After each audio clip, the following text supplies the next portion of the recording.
Okay, umpisahan natin 'to, ha. Okay, ito po ang una nating balita at magbibigay po kami ng reaksyon. Dito, ayan, 'yan. Oh, 'yan. 'Yan, okay, ayan. Unahin natin Ate Admin Rich, ha. Ito, karamihan Chinese, 50K. Ito po, 50K peking birth certificate record na booking ng PSA, NBI. Pusang ina talaga, no?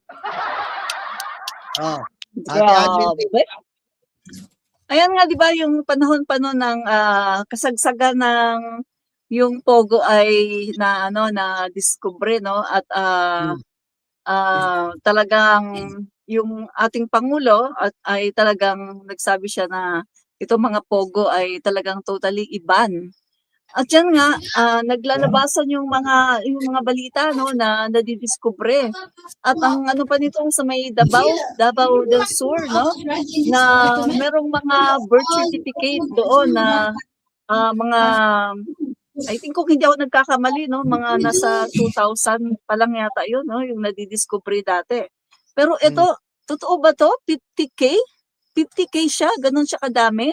So, eto, sa tingin ko, no, talagang dumami ito kasi simula nga nung nilegalize, no, ni dating Pangulong Duterte yung Pogo, ay talagang yung influx ng mga Chinese dito from mainland China, yung mga talagang pure Chinese, walang mga dugong Pilipino. No, nagpunta sila dito, pagkatapos yan nakakakuha nga sila ng mga birth certificate para makakuha sila ng Philippine passport. At talagang yung ang purpose niyan ay para makapag-business sila dito, no? Maraming mga nahuli niyan. At saka yun nga, nagkaroon nga ng mga, di ba, nagkaroon tayo ng first Chinese mayor, si Alice Go.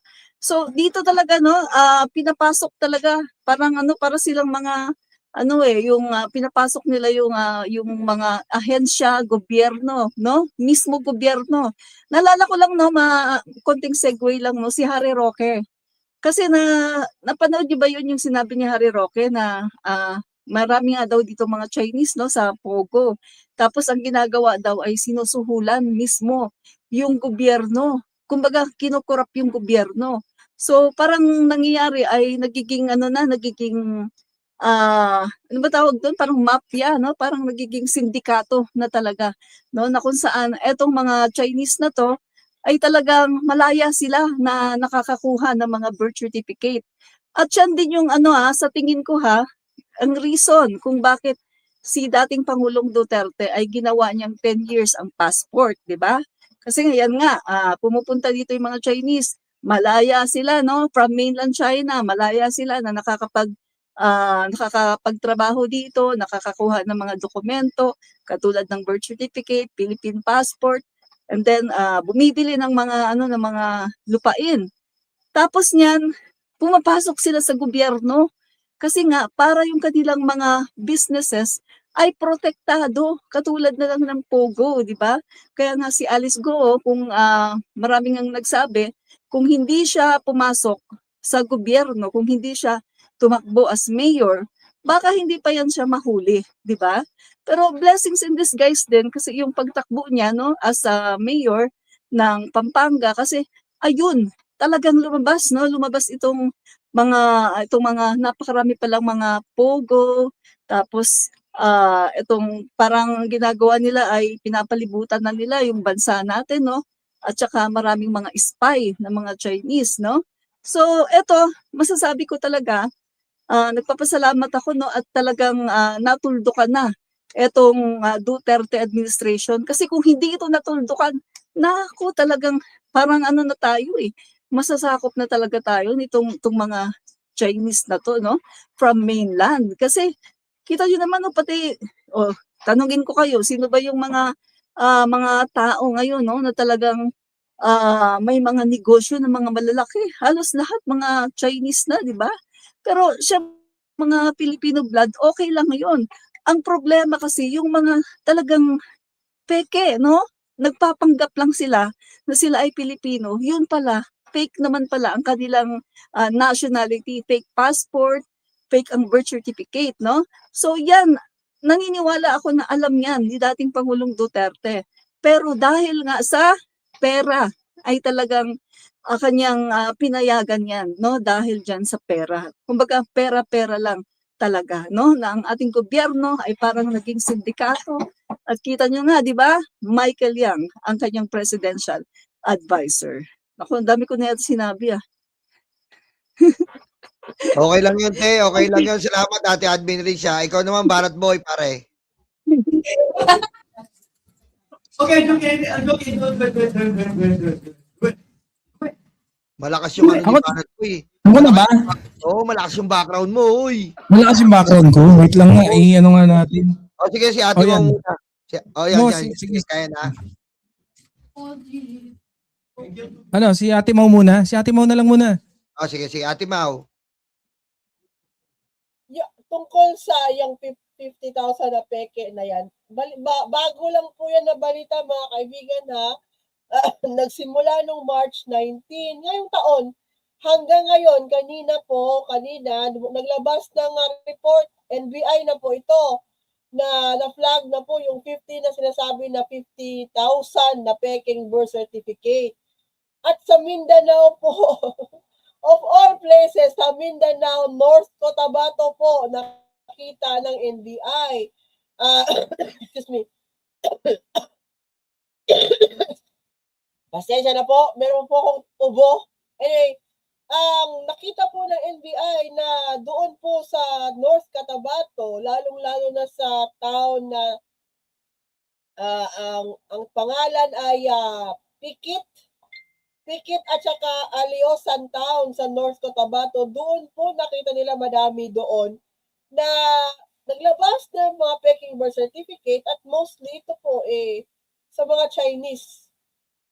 Chinese po ang mga nakalagay. So, nagko-coordinate na po ang National Bureau of Investigation sa Philippine Statistics Office para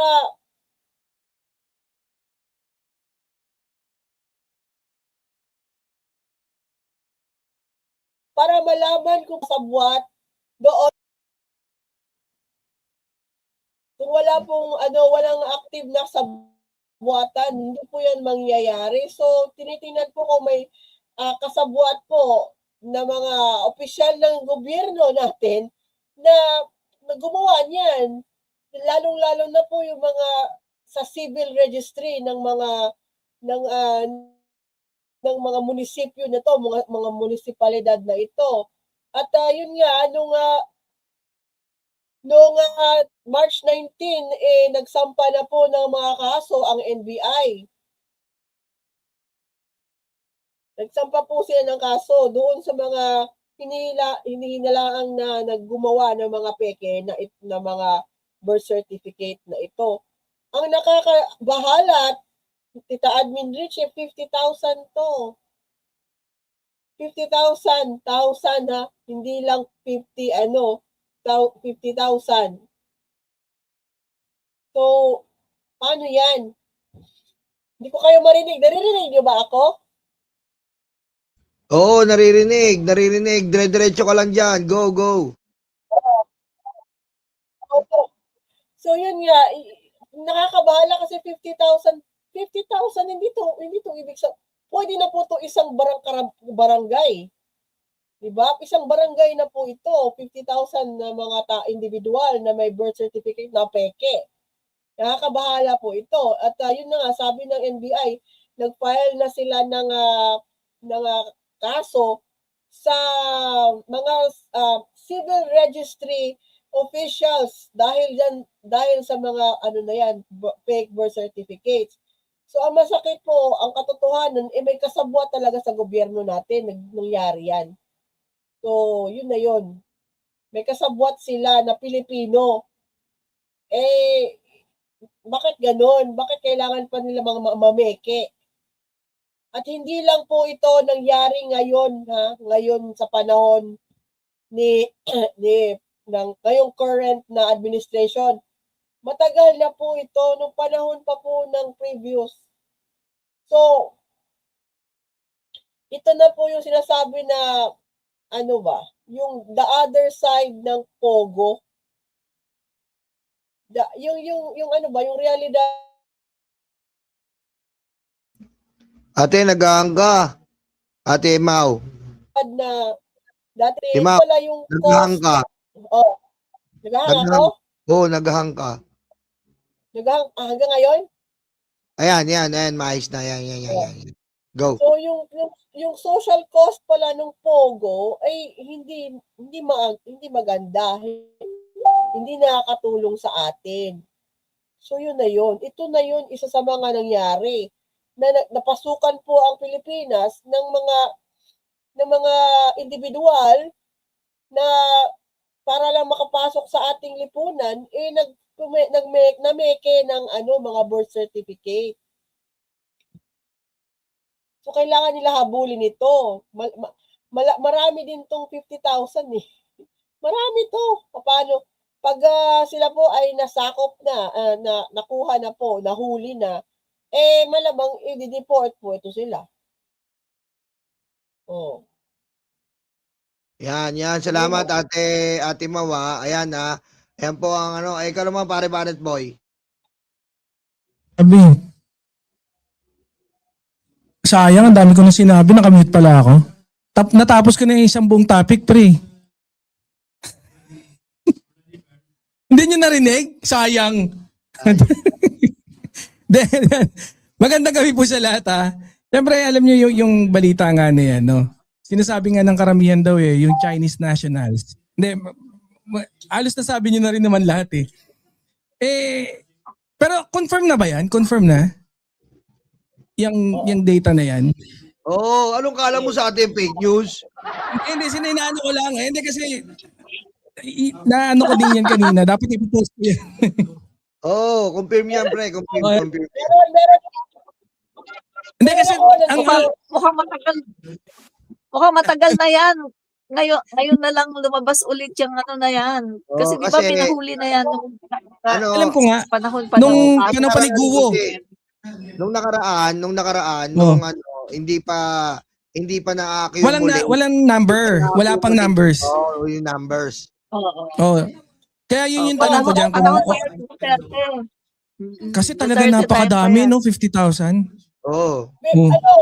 Report yan ngayong araw, March 21 ng NBI. Siyempre, alam Hindi. ko naman ako, latest ako eh. Oo nga, putya. Hindi, yun nga. Kaya yun yung tanong ko eh. Puro ka tanong eh. Hindi, ibig nga sabihin, hindi lang simpleng paperwork issue yan, di ba? Usapin niya ng identity, citizenship, syempre national security din yan. Yes. Alam niyo yung mga, mahalaga dyan, mahalaga yan kasi yung, di ba yung birth certificate, mahalaga yan eh. Tapos, nakakapagtaka nga lang, paano sila naka-accumulate yan?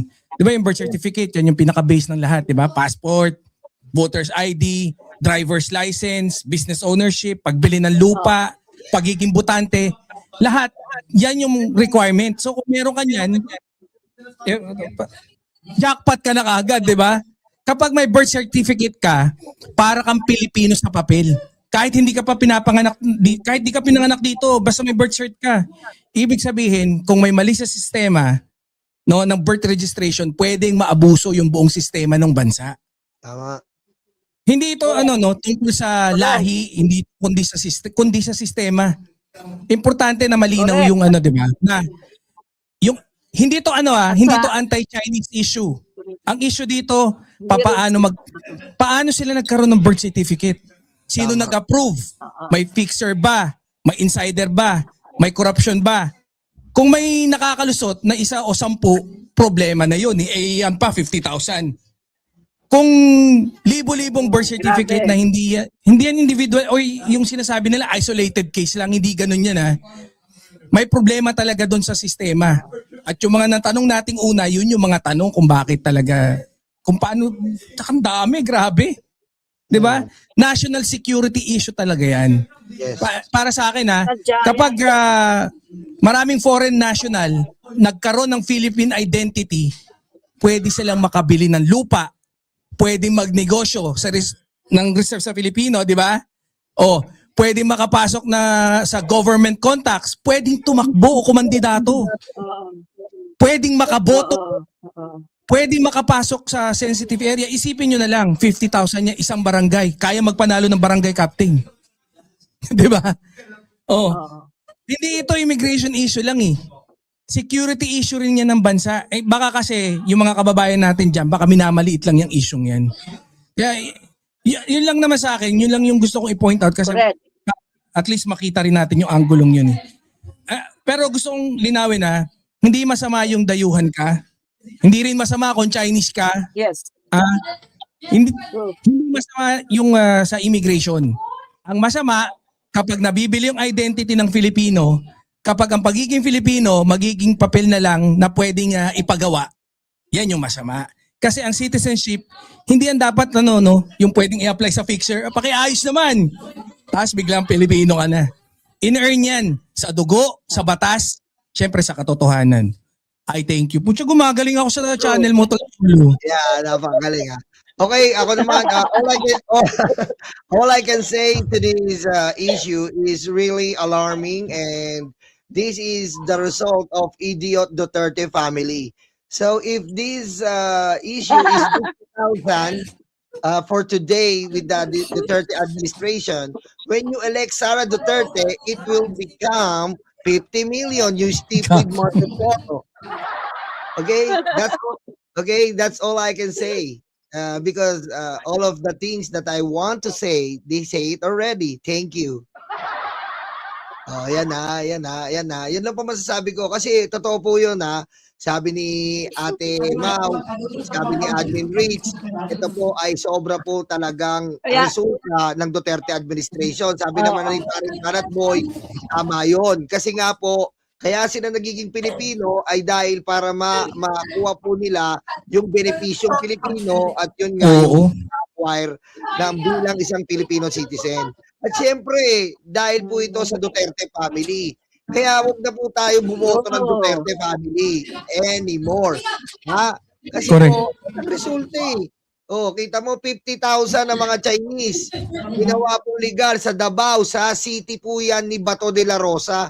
Ha? Sa mismong city ni Bato de la Rosa po yan, diyan po dami-dami nilang ginawang Pilipino. At kaya po, ginawang 10 years po ang passport, ginawang 10 years po ang lisensya, hindi po para sa atin. Para po sa mga Chinese. Kasi para hindi na po matanong o magkaroon ng problema pag ikaw na ay Pilipino. 10 taon ang Chinese mamamalagi dito, 10 taon silang kakamkamin ang ating idealismo, ang ating iba't ibang pakinabang bilang isang Pilipino. You stupid motherfucker.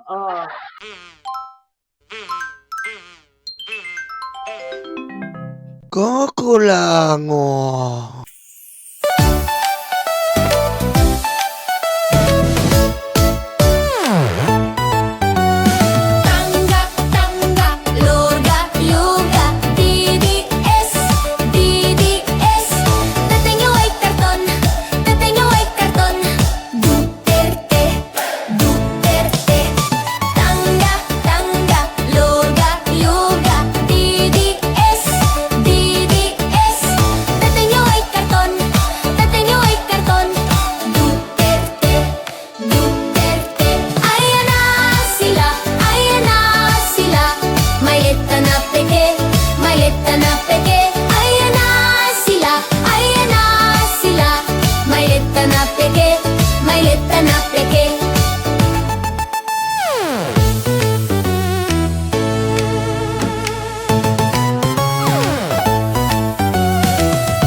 peke.